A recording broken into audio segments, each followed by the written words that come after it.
Hello students, welcome to Yachna Science classes. How are you all? I hope you all are fine. Today we are going to start a new phylum, that is Echinodermata. In previous class we discussed about the phylum Mollusca. Today we will start our new phylum.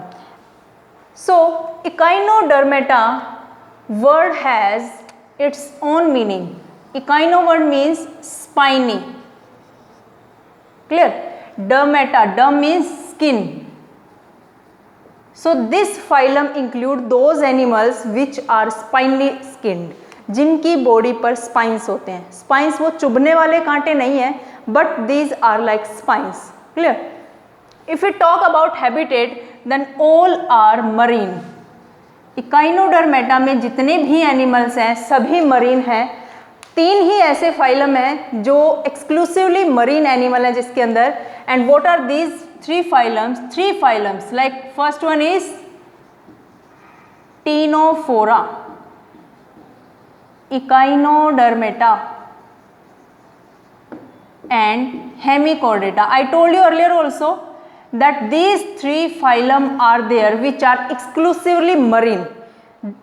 Some other phylums are aquatic, but they have both animals like freshwater dwelling animals, marine animals, but in these 3 phylums exclusively marine animals are there. If we talk about level of organization, they have organ system level of organization. Symmetry, they have radial symmetry. Now you know that platyhelminth से bilateral symmetry शुरू हो चुकी थी, तो अब back क्यों जा रहे हैं? इकाइनोडर्मेटा में बहुत ऐसे कैरेक्टर्स हैं जो बहुत नहीं, बस 1-2 ऐसा कैरेक्टर्स है जो पुराना है, मीन्स एडवांस नहीं है. ठीक है, तो रेडियल सिमेट्री मैंने तुम्हें बताया था कि रेडियल सिमेट्री उन एनिमल्स के होते हैं विच ईदर डोंट मूव और they are slowly moving animals. Okay, तो adult have radial symmetry but larva have bilateral symmetry. Larva की सिमेट्री कैसी होती है? Bilateral. And you know that radial symmetry किस किस फाइलम के अंदर आती है? Radial symmetry Cnidaria, Ctenophora and this phylum Echinodermata. These 3 phylums have radial symmetry, otherwise all other have with symmetry bilateral. Porifera are asymmetrical. Then if we talk about body plan, they have 2 within 2 body plan. 2 within tube body plan. What do you mean by 2 within 2 body plan? Means they have complete alimentary canal, both mouth and anus are present.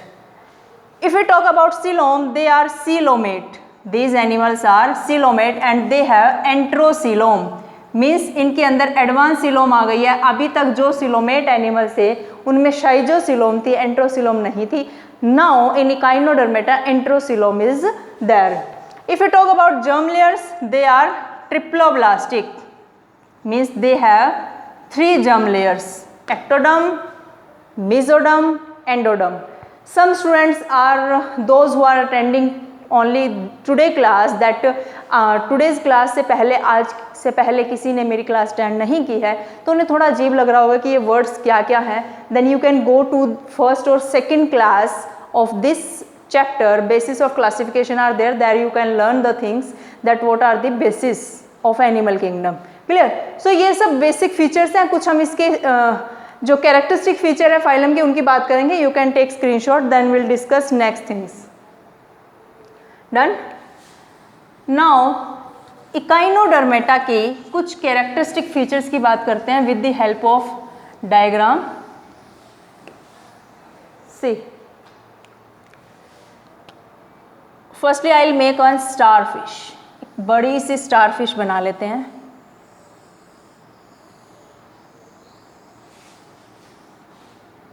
And in 1 or 2 diagram we'll learn all the things of this phylum. इस phylum की सभी चीज़ों के बारे में हम याद कर लेंगे चीज़ों को in 1 or 2 diagram. See, this is starfish. ये इसकी आर्म्स हैं. Clear? And do you no, जिस साइड से तुम स्टारफिश को देख रहे हो उसके ऊपर तुम्हें माउथ लाइक स्ट्रक्चर दिखाई देगा. मीन्स ये स्टारफिश है. Suppose this is starfish. इसका अपर सरफेस जो है, डोर्सल सरफेस जो है, वहाँ पर उसके एनस होता है। वेंट्रल सरफेस जो है, जो अर्थ की तरफ है, that is having mouth, you know. इसका मतलब जब तुम उसके स्टारफिश को ऊपर से टच कर रहे हो तो उसके एनस पे तुम्हारा हाथ लग रहा है। So this is starfish, 1 2 3 4 5 arms it is having, this is its anus and it has some, you know, पूरी बॉडी पे नहीं बनाऊंगी मैं, but you just learn from this that it has some spiny like structure, these are spines, and the end where anus is present, that end is known as aboral end. Why it is known as aboral? Because ventral end, इसकी opposite side में जो ventral end है, जहाँ पर mouth present है, ventral end has mouth, and that end is known as oral end. That end is known as oral end. So oral end where mouth is present, that is ventral surface. Aboral end where anus is present, that is dorsal surface. Clear? Now अब ये जो spine होते हैं, ये क्या होते हैं? Spine means ये इनकी जो स्किन जो होती है स्टारफिश की या इकाइनोडर्मेटा एनिमल की, रफ क्यों होती है? अब हम क्या करते हैं, स्टारफिश को ऐसे अंदर से खोल लेते हैं, इसके इंटरनल स्ट्रक्चर को देखते हैं, तो ये स्पाइंस क्यों आए हैं? सी, मैं यहाँ बना देती हूँ इसका internal structure. It has some bone-like structure. It has some bone-like structure inside it, जिसकी वजह से इसके ऊपर स्पाइंस बने हुए हैं। ये हम स्टारफिश का जो है इंटरनल स्ट्रक्चर बना रहे हैं, ठीक है। ये 3 आर्म्स हो गई हैं, then this is 4th arm and it is now 5th arm. See, ये हमारी स्टारफिश बन गई है। This is the internal structure of starfish. ये थोड़ी सी बड़ी हो जाएगी आर्म, ठीक है। Now these black colour structure are, these are bony plates, these are bony plates.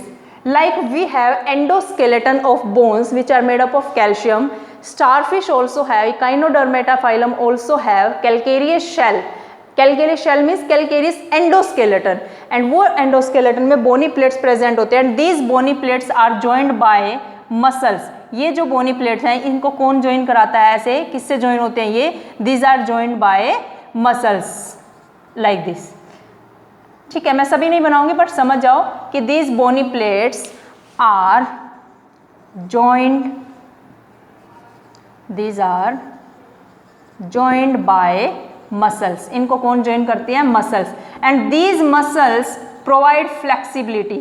ये इनको क्या बनाती हैं? flexible बनाती हैं. and these bony plates make them strong. ये इनको strong बनाती हैं. these muscles are derived from mesoderm. these muscles are derived from mesoderm. जो ये मसल्स हैं ये मीजोडर्म से ड्राइव होते हैं. And do you know are muscle means human muscles also derive from mesoderm. हमारा जो कनेक्टिव टिश्यू है वो भी मीजोडर्म से डिराइव है. That's why Echinodermata phylum is very close to Chordata. However, it has some that primitive features like radial symmetry, but it doesn't matter. Their muscle are derived from mesoderm, and our connective tissue is also derived from mesoderm. That's why Echinodermata is supposed to close to the Chordata. Clear? Next thing, now question arises कि spiny ऐसे spine बाहर क्यों निकले होते हैं? See, जो ये bony plates हैं, some bony plates are vertical, some bony plates are vertical like this. इस तरह से वो वर्टिकल होती हैं ये जो बोनी प्लेट्स होते हैं, इस तरह से like this. Clear? कुछ बोनी प्लेट्स वर्टिकल होते हैं जिसकी वजह से now see the diagram, they have like this diagram. इस तरह से स्टारफिश बन जाते हैं. फिर इसीलिए इस स्टारफिश के ऊपर या Echinodermata एनिमल के ऊपर स्पाइंस बने हुए हैं due to presence of these vertical bony plate, and these are known as tubercle. These are known as tubercle. These are vertical bony plates. Vertical bony plates. Clear? So why the surface of Echinodermata animals are that rough, spiny क्यों होता है? Due to presence of these vertical bony plates which are known as tubercle. Clear? I hope ये internal structure तुम्हें clear है. I can rough this diagram. You can take screenshot. Then I'll rough this diagram. एक diagram और बनाती हूँ मैं फिर. Now see one more thing, अब एक बाजू ले लेते हैं स्टारफिश की इस तरह से, ठीक है। इस बाजू पे हमने क्या देखा, सी इस तरह से ट्यूबरकल निकले होते हैं, है ना, these are vertical bony plates, clear. And these tubercle bony plates के पास कुछ और स्ट्रक्चर भी होता है, इस तरह से और प्रोजेक्शंस भी निकली हुई हैं। ये तो कौन है, these are tubercle, and these projection are known as dermal branchia, dermal branchia also known as palupa, it is also known as palupa, clear. Now what are these dermal branchia?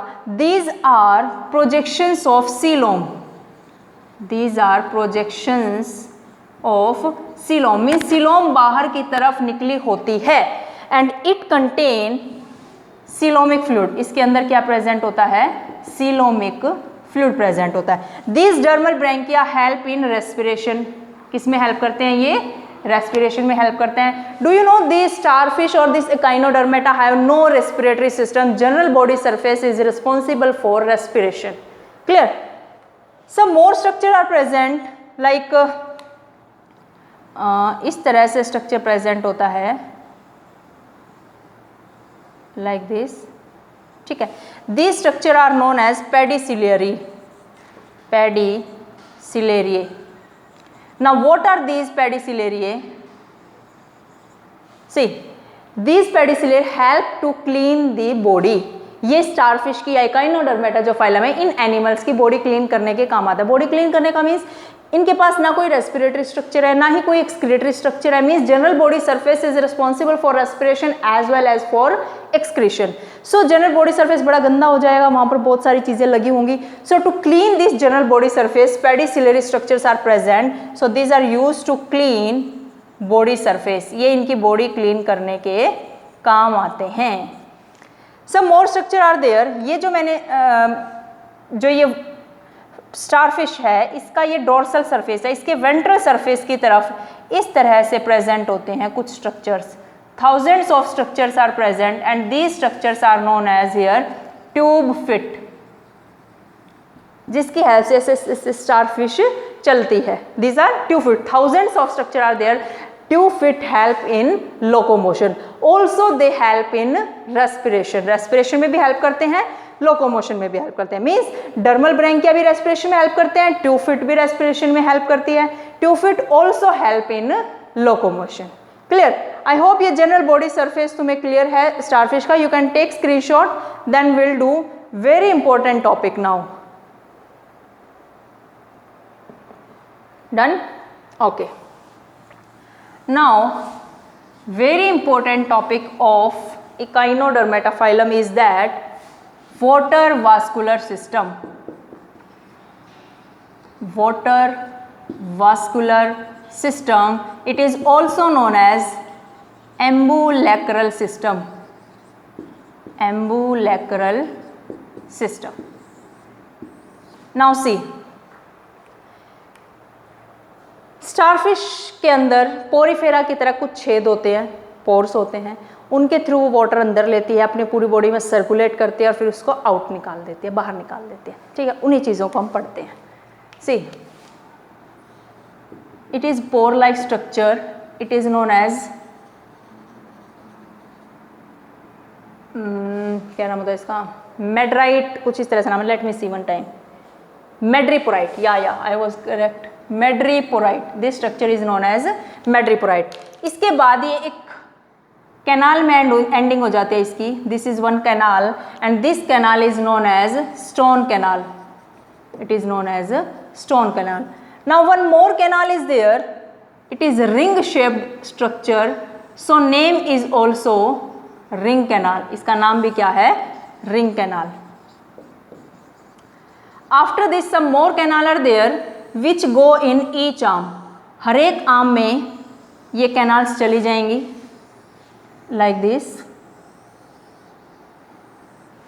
this in each arm. So these canal are known as here radial canal, these are known as radial canal. Now see what is happening, What structure is there? This is madreporite. Water enter through this madreporite. यहाँ से water enter करता है. Now water goes to stone canal. From stone canal water goes to this ring canal. From ring canal water is transported to all arms of starfish by the help of radial canal. यहाँ तक clear है? Then after that water is transported to some more other structure. And what are these structure? Here you know what are these structure? These are what? Tube fit. ये क्या है? Tube fit. And now water is transferred to the tube fit, and from tube fit water comes out with very high pressure. Here water comes out with very high pressure from the tube fit. And due to this high pressure, अब यहाँ से जब pressure आता है, यहाँ से जब water निकलता है एकदम से ट्यूब फिट से, वाटर ऐसे आगे जाता है, उसकी हेल्प से फिर स्टारफिश भी लोकोमोशन करती है, मूवमेंट करती है. And it create suction. This water create suction. जैसे ही वो अर्थ पर वाटर गिरता है वहाँ पर सक्शन क्रिएट होता है, जिसकी हेल्प से फिर ये स्टारफिश मूव करती है. Clear? I hope water canal system clear है. You can take screenshot. अच्छा, एक चीज़ और लिख देती हूँ मैं. What is the function of water canal system? इस वाटर कैनाल सिस्टम के फंक्शन क्या है? First, it help in locomotion. Second, it help in respiration. इस वाटर के साथ गैसेस भी आएंगे डिजॉल्व फॉर्म में. Third, it help in capturing of prey. शिकार को पकड़ने में भी ये हेल्प करती हैं वाटर कैनाल सिस्टम. बताऊंगी कैसे. You can take screenshot.